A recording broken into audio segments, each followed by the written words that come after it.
Council, so pretty long-standing member and very good participant in the region. And from PlayPhone, Anders Evju. Anders.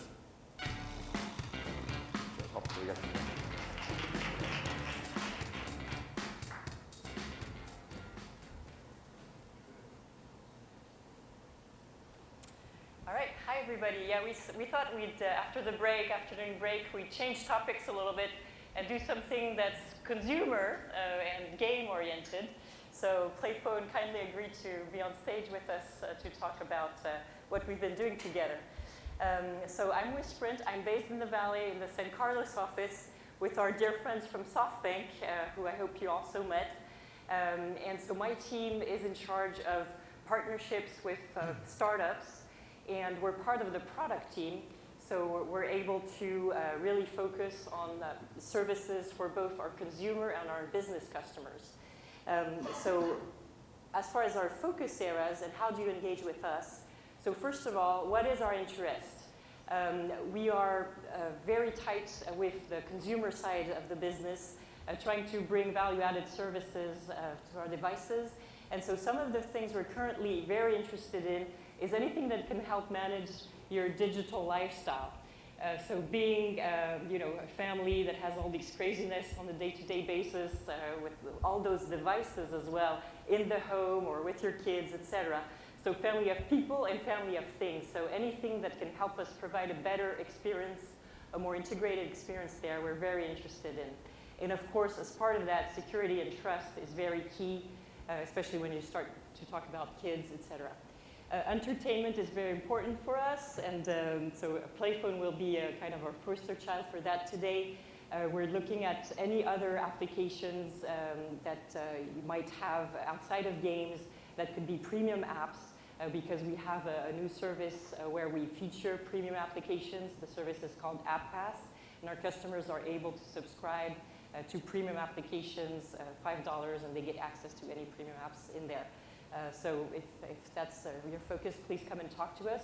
And then TV and video is also an important area, trying to add to our Sprint TV service and figuring out what other things we could do to enhance that.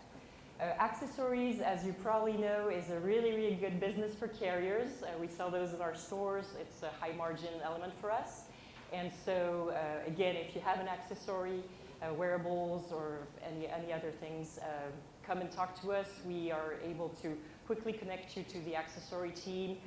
Some of them are actually in San Carlos there to be able to talk to you. So that's a very good area for us. And as part of that, health and fitness is an area where we have a strategy that we're putting together for our consumer side.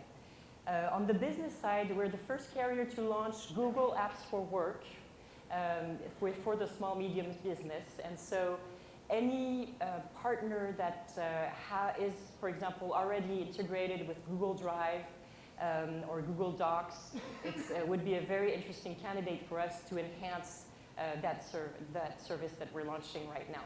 So very open to those types of conversation and security and trust again there. And of course, so big part of the role for the team is revenue generation, but cost saving is another important element. And so we're very interested in anything that can help with our network offload. I did not put NFV on the slide because it's maybe not our primary focus right now. NFV has still a lot of progress to make as far as standards, etc. And so it's definitely something that our CTO team is actively looking at. But we've seen a lot of partners already, so I'd say probably the pipeline is a bit full right now as far as NFV partners. So how do you engage with us? One key thing is, of course, the team that we have out here. So Christina Clore, if you want to stand up, and I'm sure a lot of you have met with Christina already. And then Alan Toyomura. I don't know if he's even in the room because he's been meeting with people all day. So Alan is also on my team. All of us are based here. And very happy to meet. We had, I don't know, probably 40 or 50 meetings already today, but happy to continue the conversations. And then please, even if we did meet in person, I'm a telco person, I'm going to tell you there is a form to fill out, innovate.sprint.com, fill out your information on the portal, because that is reviewed on a weekly basis by my team, and that's what's triggered, ooh, we met with those guys, is this something we take ourselves? Is this something we pass to the CTO team? Is this something we pass to care? And we have monthly calls with those teams to actually talk about any new person, any new company we saw in the past month. So make sure you leverage that as well. And with that, I really want to introduce PlayPhone, who's been a great partner and has followed a lot of those processes and has seen some of the pain, to talk to you about how the partnership with Sprint has been going. Thank you, Anne-Louise. So yeah, fill out the form. We did it. So this is part of the reasons we're here. I strongly encourage everybody to do so if they're of interest. Okay. So my name is Anders Evju. I am the Chief Marketing Officer at PlayPhone. I'm here today to show you guys how we are developing and have developed and continue to drive mobile gaming. Really want to introduce to you what we're seeing, the new generation of mobile gaming. PlayPhone today, we partner with Sprint really to be able to get to the consumers. The whole notion was that Apple and Google was out there. They were stealing big revenue sources from the carriers. We saw this and said, how can a carrier get back into the ecosystem and start generating the revenues that were lost from the old feature phone business? It was a significant revenue loss for all the operators and carriers, and I think really Sprint saw it. We came to them, and really when we started working together, we saw the relationship really evolving fast. So what am I presenting to you here today? First of all, I'm going to show you guys a video. I believe that video is more than 1,000 words. It's probably more than that too. So it's a short video right after this slide that really shows the product. I think it's better than doing a live demo for everybody just so you can get a feeling for it. But what is it? We've developed a social gaming store. It's very customizable to all carrier specifications. It really, what it does is connects the consumer directly into the carrier billing. So it's direct carrier billing, which is really the notion of everything. So there's no setup of credit cards. There's no going through Apple. There's no going to Google Play. It's directly on your carrier bill. We're very focused on the social aspects. So the consumers can integrate their social graphs. So if they're a Facebook user or any other social media, they can integrate this. However, we're also moving in the direction of having the consumer really focus on their own personal network. So instead of just doing Facebook or their social graph, we're letting them input their closest social graph, which is really residing inside their address book at this point. We developed the applications in a variety of programming. We support native Android. We do program in Unity, HTML5, which is web browsing. And we have a very, very easy SDK that the developers need to integrate to launch with us. It's so small, it's literally 84K. If a developer knows what they're doing, they can do it in less than half an hour.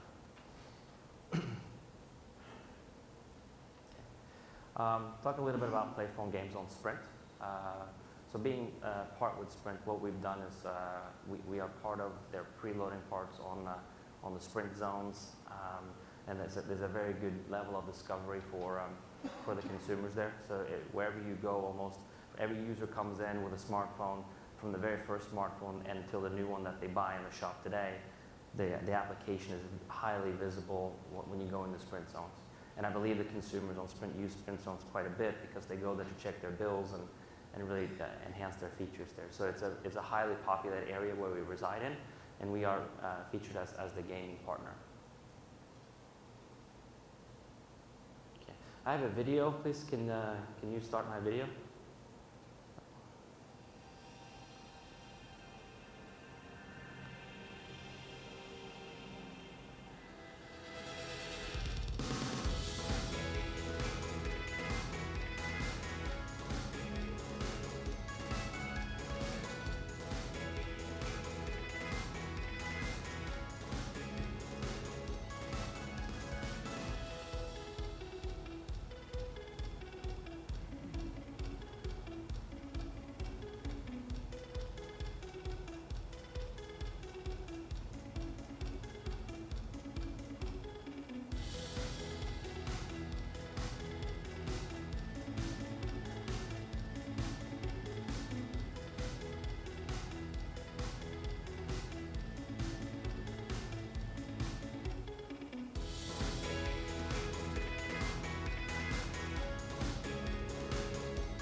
Thank you very much.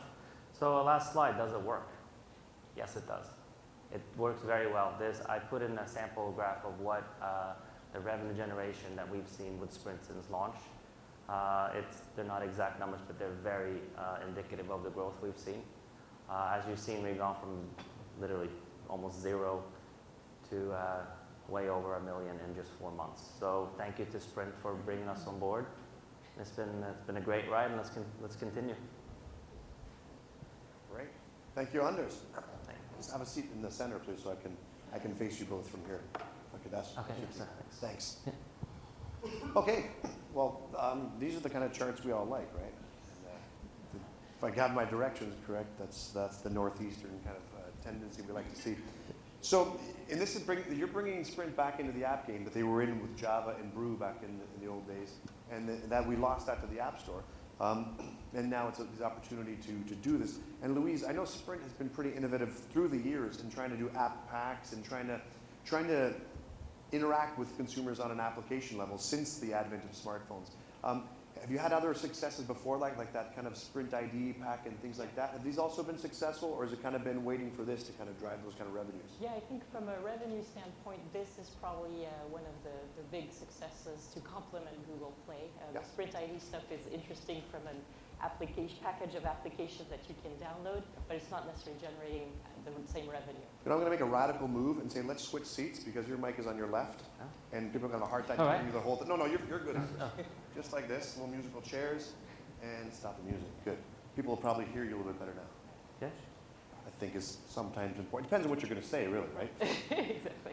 So what you're saying that you've had success integrating and trying to involve yourself in the application ecosystem, but this has driven larger numbers in terms of revenue for you? Yeah, so Sprint ID was more to be able to put some content together for the customer.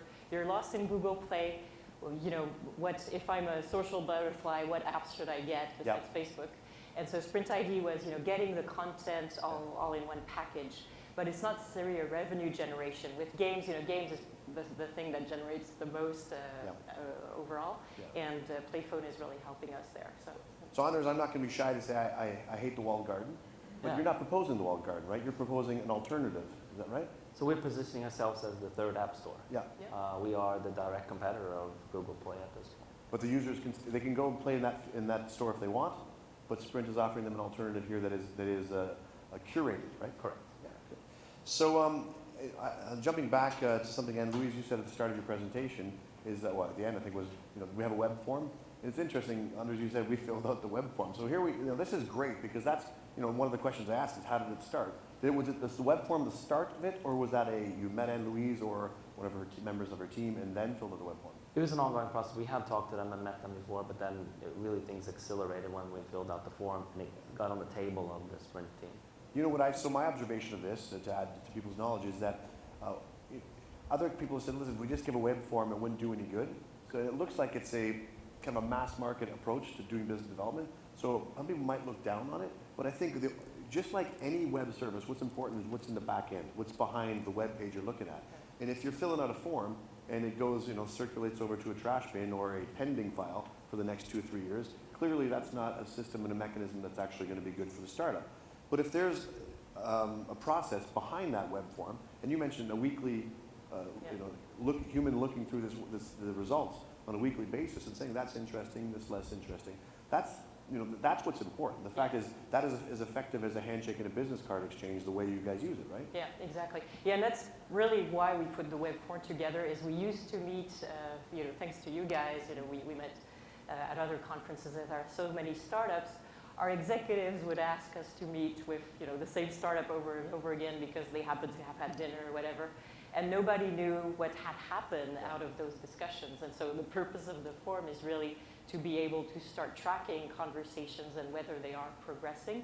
And so my team is specifically in charge of every week, 9:30 a.m. on Monday, we have the weekly meeting to review and decide what we're going to do with it. That sounds more interesting than I thought. So this thing, when I fill out your web form, it just doesn't generate a fax, which comes out of your fax machine, then you walk around with a piece of paper. This goes into a system that you actually track and add notes to? Yeah, and we're able to tell to our executives now, hey, it's the 50th time we've talked with XYZ, right. This is why we said no. And so in that case, they don't ask for yet another meeting. Yeah. Or, when, like in the case of PlayPhone, we had met, we had a lot of conversations, but I had met with Ron in December 2011 at a Telecom Council event. Had took it back to the gaming team. At the time, they were like, we really support Google Play, iTunes. We're not interested in creating our thing.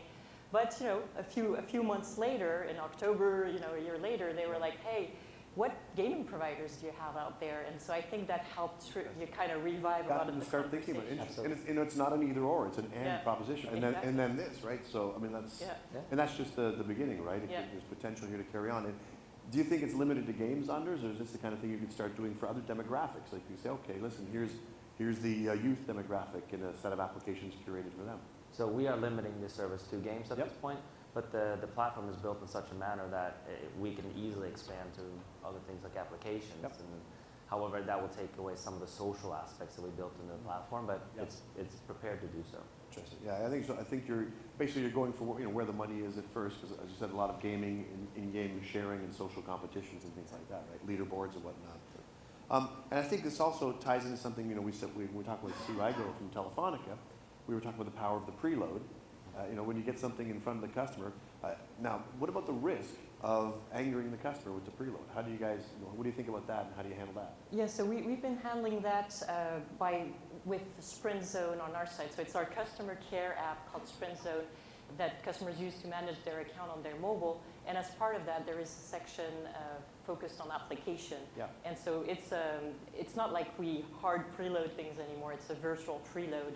And that helps us, if it's a partner that works, we keep them there. If it doesn't, we kind of move on. So. But here's the controversial question. Can the user delete this, or is this something that's kind of burned into the ROM? They can. They can? Yeah. Wow. Yeah. So that's really user choice. Yep. Use our curated service or not, up to you. That's the way I love to see it. Because I think there's power in the preload, but there's no need to force people. Like I remember the Blockbuster application that another U.S. carrier bulk loaded in their handsets. And it was comical to go to the Google Play review site and see the one-star reviews, but the stars didn't tell the story. You had to read the reviews to see the amount of curse words that were involved. So consider that market research as a carrier. Like if you go there and your reviews consist of about 100% curse words, you got to revise what you're doing, because you're probably not pleasing the average customer. But this is kind of a way of giving them an option. And giving them a way out if they choose to do so. So I applaud you both for that. I think that's the right way to kind of address the market. Now you mentioned Christina Klauer and some other people on your team. So it's worthwhile, since we're introducing the carrier, that Christina, higher than that. Stand up. So, who else do we have here? Is that it from Sprint? And then Alan, I don't know if he's back in the room or not. Okay. Alan, are you here? Nope. All right. Okay. So and then probably my SoftBank colleagues as well, Oh, because they are out here for the time. Yes, okay, great. Yep. So SoftBank, if people want to track you or Christina down, or SoftBank, that's where to go. Yep. But still use the web form. Afterwards, Yes. yes. Okay, so this particular partnership, where does it go from now? I think we see where you started, some of the ways you built it. What are the next steps? What does Sprint see? Yeah, do you want to talk more about what, some of the things on prepaid? And Yeah, we're continuing to grow the service in many ways. So the most recent announcement from us with the Sprint group has been that we're adding Virgin Mobile as well as Boost Mobile on their prepaid channels. So this is a whole new segment that we're really expanding into, trying to offer our gaming services to the prepaid customers. Great. So do you think, Anders, that demographic is going to be a better fit for you than the Sprint customers, which probably skew a little older than the Virgin, or do you think it'll be similar? In theory, they fit much better. Yep. Just a little steeper slope on the chart, maybe? I hope so. Yeah. And the other piece is in the stores, being able to promote that service if you're a Boost sales rep. Right. And it's the $50 standard package, but hey, just add $5 and you'll get your games. And so the bolt-on aspect is very, very key to get users to sign up. That's great. So once again, I'd like to invite people to walk up the microphones and ask a question of our panelists here in this discussion. Do participate. So from the initial, you said you had some ongoing discussions, Anders, and then you submitted through the web page. From that point in time, how long did it take before you were at a contract stage? Ooh. And then another iteration, how long before you were launched in the networks? So the initial conversations from the very beginning, I think it took up to 2 years. Did the forum, was it by a a year left or something. Yeah, I think so. Yeah, from the when we revised the conversation a year. So the whole thing 2 years, Yeah. but some of it was preamble, Yeah. and then okay. Yeah. It was the accelerator that happened because it ended up on the vetting table of Sprint, and then they Yeah. can make some decisions on moving to next steps. The interesting thing about your story then is that it wasn't something you did, it's PlayPhone that made it connect, or maybe it was actually to your point, but it was more a change in the gaming team at Sprint that brought you back in.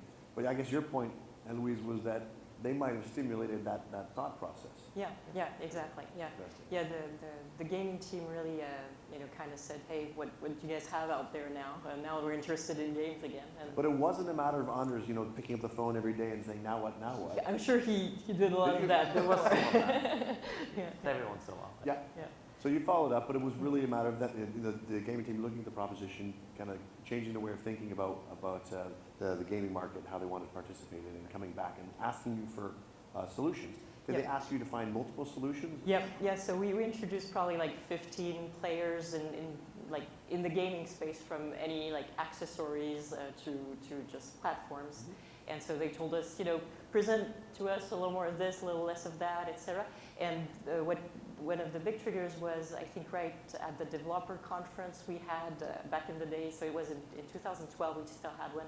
Yeah. There were a lot of meetings scheduled to review a lot of these players, and I think the manager of the group at that point finally, met again, and she was like, "Yeah, Let's do do it." this." Yeah. Yeah. Yeah. Anders, what was your experience with the sprint selection process? Did you find it was you were well aware of the steps along the way, or was it kind of like surprising to you every time they'd say, "Oh, come back to Kansas," or?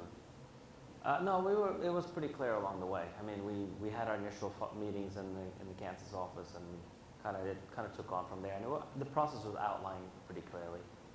I think, and I'm obviously being flattered. I applaud Sprint, because I think what they've got is among the carriers that have a very systematic approach to gathering opportunities, filtering them through the local offices and the affiliates like yourselves, and then presenting them to Kansas. And actually, you guys have a monthly meeting in Kansas takes place, is that right, among executives and stuff? Can you tell me a little bit about that? Yeah, so one of the things my team also does is showcases of companies to the executive team, because the executives were saying we need to see startups directly versus the product manager presenting to a director, presenting to a VP, presenting to XYZ. So we have, especially in our new group now, we're going to be doing 10 showcases a year. Yeah. And the best ones are actually the ones that are around a topic. And so, for example, we've done video, we've done gaming not so long ago. And the success rate on that, if you get selected to present as a showcase, the success rate is 8%. Wow. Yeah. So That's really, so it's worth buying the ticket to Kansas at that point. Yeah. But you have to be selected by our team Yeah. and by the various stakeholders of the showcase. So if there's a monthly meeting with top executives, and Kevin McGinnis and some other people, like it's not your CEO, but it's right below that,